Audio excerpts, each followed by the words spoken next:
We continue our reading of Turn Your Eyes Upon Jesus, an invitation to spend a year with your best friend, a daily devotional by author George R. Knight. Today's reading, July 5, The Limits of Forgiveness, Part 2. Therefore the kingdom of heaven may be compared to a king who wished to settle accounts with his servants.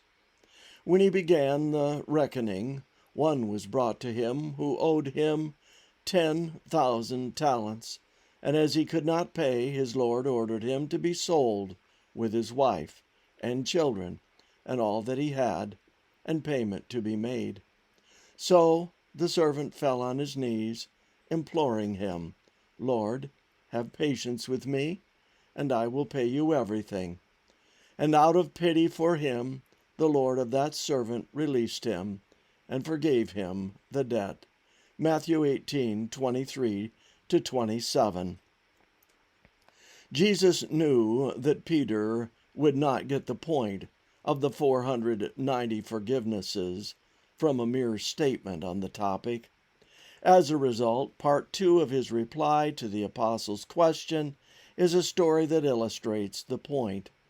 The parable of the unmerciful servant, Matthew 18:23-35, has three main characters: the king, God; a servant, forgiven an unbelievably large debt, you and I; and a servant, our neighbor, wife, husband, children, fellow church members, who owes the first servant, you and I, a manageable debt. The parable has three scenes. In scene number 1, the first servant is in the king's audience chamber, where the ruler forgives him a large debt.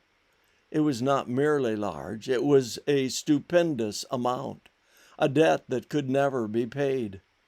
10,000 talents doesn't mean much to me, because I don't think in those terms. But the figure begins to be understandable when I realize that the combined annual budget for Idumeum, Judea, and Samaria was only 600 talents, and the budget for the relatively prosperous Galilee was 300 talents. Thus, when Jesus notes that he could not pay, he was uttering a plain truth. No way an individual could even begin to pay such a 10,000 talent debt. At that point, the parable moves into human logic: give the debtor what he deserves. But in the face of that just punishment, the servant falls on his knees, praying for the king to allow him time, and he would repay everything. An impossibility that must have been evident even to him. At that point in the parable, divine logic takes over. The king forgives the penitent petitioner. Here is grace, giving people what they don't deserve, giving them what they need. We, Peters, have no problem with the story thus far. After all, we love God's grace when bestowed upon us.